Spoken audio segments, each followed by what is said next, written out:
मैं अनुज Maurya, report today से। जैसा कि लॉकडाउन लगने के बाद जिस तरह से प्रवासी मजदूरों का पलायन हुआ लगातार, और अभी भी कुछ लोग जो फंसे हुए थे अपने घरों को जा रहे हैं, इस लॉकडाउन के दौरान रायबरेली का एक चेहरा जो लगातार प्रवासी मजदूरों के लिए मदद करते हुए 24 घंटे तत्पर था।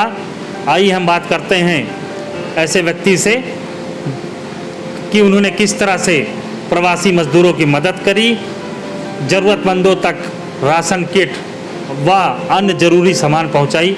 आइए हम बात करते हैं रायबरेली के जिला अध्यक्ष उत्तर प्रदेश युवा व्यापार मंडल से, जिनका नाम है त्रिलोचन सिंह छाबड़ा।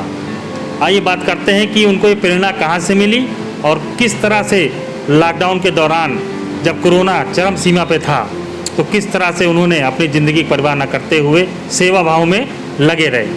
आइए हम बात करते हैं।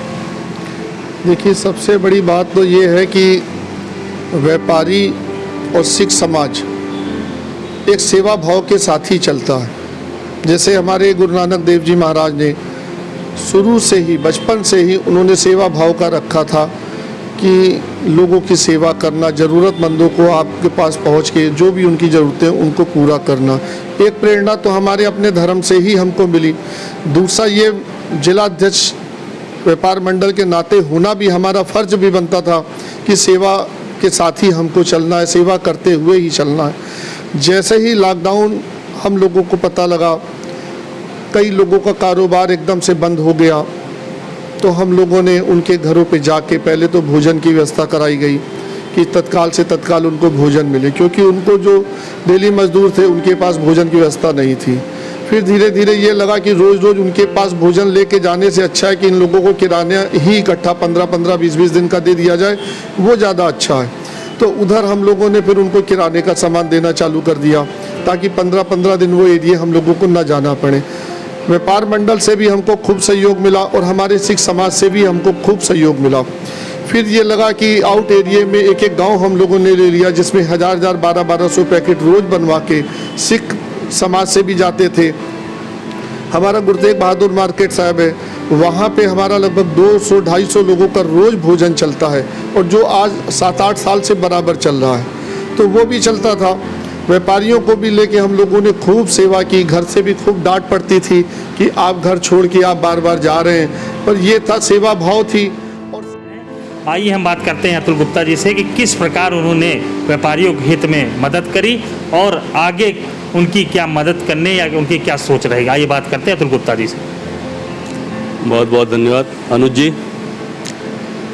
अखिल भारतीय उद्योग व्यापार मंडल और उत्तर प्रदेश युवा उद्योग व्यापार मंडल रायबरेली, हम लोगों की पूरी टीम ने 22 मार्च को जब जनता कर्फ्यू का आह्वान हुआ, उसी समय से व्यापारिक सेवा और जन सेवा में हमारी पूरी टीम लग गई। हम लोगों ने सबसे पहले उतरकर फील्ड में 1000 मास्क बाज़ारों में वितरण किए कि लोग इस संक्रमण से बच सकें। उसके बाद जब 25 तारीख से लॉकडाउन शुरू हुआ तो जिला प्रशासन के पास एक समस्या ये थी कि कॉलोनियों में, मोहल्लों में लोगों तक राशन कैसे पहुँचे, सब्जी कैसे पहुँचे, फल कैसे पहुँचे। उन्होंने हमारे व्यापार मंडल से आग्रह किया कि इनकी व्यवस्थाएं कराएं। मैं, मेरे साथ जिला अध्यक्ष त्रिलोचन सिंह छाबड़ा, हम लोगों ने तुरंत 8 गाड़ियाँ, जिसमें किराने की दुकानें, फल, सब्जी, दूध, इन सब की व्यवस्थाएँ करके हर कॉलोनियों में उन गाड़ियों को भेजा। वहाँ पर अनाउंसमेंट कर करके लोगों को बताया कि ये गाड़ियाँ आपके लिए, हर आपके दरवाजे पे जो सामान आपको चाहिए आपको उपलब्ध हो जाएगा। यदि कोई भी उपभोक्ता फ़ोन कर देता था हम लोगों के पास कि मुझे फला चीज़ की ज़रूरत है, हम लोग तत्काल वो सामान उसके घर तक पहुँचाने की व्यवस्था करते थे। ये हमारा शुरुआती दौर था। प्रशासन को भी लगा कि ये टीम बहुत अच्छा काम कर रही है, हमारे सहयोग में है। उसके बाद प्रशासन द्वारा जैसे हमको जानकारी हुई कि यहाँ पर लंच पैकेट की व्यवस्था करनी है, यहाँ पर इतने ज़रूरतमंद लोग हैं, हम लोग तत्काल 200-200 पैकेट लंच के बनवाते थे और उन ज़रूरतमंदों तक पहुँचाने का कार्य कर रहे थे। ये कार्यक्रम हमारा 5-6 दिन लगातार चल रहा था। उसी बीच और भी संस्थाएं रायबरेली की इस कार्य में उतरी, वो भी भोजन कराने लगी। इसके पश्चात हम लोगों ने भोजन के पैकेट का कार्य बंद करने के बाद राशन वितरण का कार्य शुरू किया। ज़रूरतमंदों तक 15-15 दिन का राशन की किट हम लोगों ने तैयार करी। आटा, दाल, चावल, घी, हर चीज़ खाने की उसमें थी के आते हैं और लोगों तक हमने पहुंचाई। जहाँ से भी जिस मोहल्ले से सूचना मिलती थी कि ये दिहाड़ी मजदूर हैं, कोई रिक्शा चलाने वाला है, इनके पास कोई कार्य नहीं है, खाने की बड़ी दिक्कत है, हम लोग तत्काल पहुँचते थे, उस परिवार की मदद कर देते थे। कई परिवार थे जिनको 2-2, 3-3 बार हम लोगों ने मदद दी। इसी प्रकार क्वारंटाइन सेंटर जब यहाँ पर बनाए गए तब हमारे पास SDM साहब का भी फ़ोन आया कि भाई आपकी टीम बढ़िया काम कर रही है, हमारी भी इसमें सहयोग करिए। क्वारंटीन सेंटर में लोगों के लिए नाश्ता, भोजन, मास्क, सैनिटाइज़र की व्यवस्था कीजिए। हम लोगों ने ये भी किया। उसके बाद और लोगों के हाथ हम लोग के साथ जुड़ते चले गए, लोगों ने सहयोग किया, क्योंकि हमारे पास भी एक लिमिटेड फंड था। उस फंड को हम लोग जितना था पूरा खर्चा कर चुके थे, फिर और लोगों का सहयोग मिलना शुरू हुआ। उसके बाद हमारा एक कार्यक्रम अनुरोध चालू रहा। आज आप सोच लिए 65-70 दिन हो रहे हैं लॉकडाउन के, लगातार हमारा कार्यक्रम आज भी चालू है। ज़रूरतमंदों तक हर चीज़ पहुंचाने का कार्य हम लोग कर रहे हैं। बीच में डाबर कंपनी से हम लोगों ने रिक्वेस्ट की थी, उन्होंने सैनिटाइज़र और च्यवनप्राश की व्यवस्था की थी।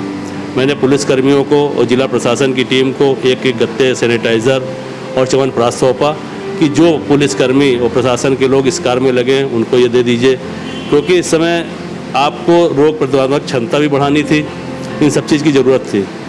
जितना भी हम लोग संभव था, प्रवासी मजदूर जब आना शुरू हुए उनके खाने पीने की व्यवस्था में भी व्यापार मंडल ने पूरा सहयोग किया, और लगातार हमारी टीम आज भी हर तरह से इस कोरोना से लड़ने वालों के लिए सम्मान का भी कार्यक्रम कर रही है, उनके खाने पीने की व्यवस्था करी, जिस तरह की ज़रूरत है उसको पूर्ण किया जा रहा है। जी, जैसा कि बताया अतुल जी ने, लॉकडाउन के शुरुआत से लेकर अभी तक लगातार वो गरीबों से लेकर हर तबके के लोगों तक सेवा कर रहे हैं। लेकिन अब बात एक और सामने निकल के आ रही है। लॉकडाउन का 5वां चरण स्टार्ट हो चुका है, जिसके क्रम में कोरोना केसेस भी लगातार बढ़ रहे हैं। सुरक्षा व्यवस्था को लेकर लगातार व्यापार मंडल अपने दुकानदारों, अपने व्यापारियों को सचेत कर रहा है, उनसे अपील कर रहा है कि वे लोग सारे नियमों का पालन करें। लेकिन देखने को ऐसा मिल रहा है, और व्यक्ति द्वारा व्यापार मंडल को हो चाहे मीडिया के माध्यम से ये भी उनको जानकारी प्राप्त हो रही है कि कुछ लोग अभी भी नियमों का उल्लंघन कर रहे हैं। इस पे आपका क्या कहना है?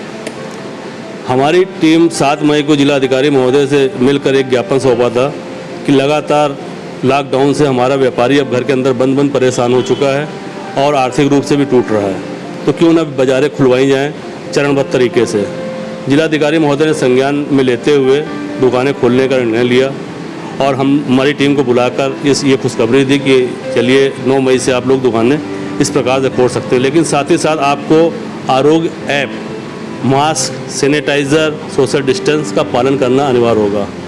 हमने प्रचार कराया, रिक्शा लेकर अनाउंसमेंट पूरी बाज़ारों में कराया, लोगों तक जाकर जागरूक किया कि आप लोग सोशल डिस्टेंस 2 गज का बना रखें, मास्क लगा कर बैठें, आपका और आपका स्टाफ भी मास्क लगा कर बैठे, आने वाले कस्टमर को भी बगैर मास्क के कोई सामान मत दें। इस तरह हम लोग हर दुकानों पर जाकर जागरूकता अभियान चालू किया। उसमें भी कुछ उदंड टाइप के लोग हैं या जो इस सबको खिलवाड़ समझते हैं, लोगों के जीवन से खेलने की चेष्टा करते हैं। इतना करने के बाद भी सोशल डिस्टेंस का पालन नहीं कर रहे हैं, मास्क नहीं लगा रहे हैं, और हम लगातार बाज़ारों में घूम रहे हैं, उनको समझा भी रहे हैं कि आप अपने साथ साथ दूसरे को भी मौत की दावत दे रहे हैं।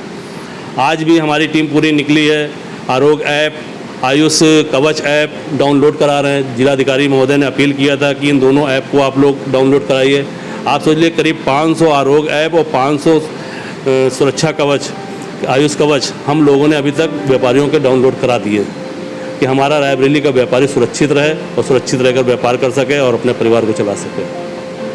जैसा कि अतुल गुप्ता ने बताया कि सरकार द्वारा जारी ऐप, आरोग्य ऐप, सेतु ऐप, सुरक्षा कवच ऐप को डाउनलोड कराने का भी लगातार अतुल गुप्ता काम कर रहे हैं। साथ ही उन्होंने ये भी बताया कि समय समय पर वो खुद स्वयं जाकर हर व्यापारी वर्ग से मिलकर सोशल डिस्टेंसिंग से लेकर मास्क, सैनिटाइज़र की व्यवस्था तक का भी वो जागरूक कर रहे हैं। अब देखने वाली बात ये रहेगी कि अतुल गुप्ता की बात को व्यापारी वर्ग कहाँ तक मानता है।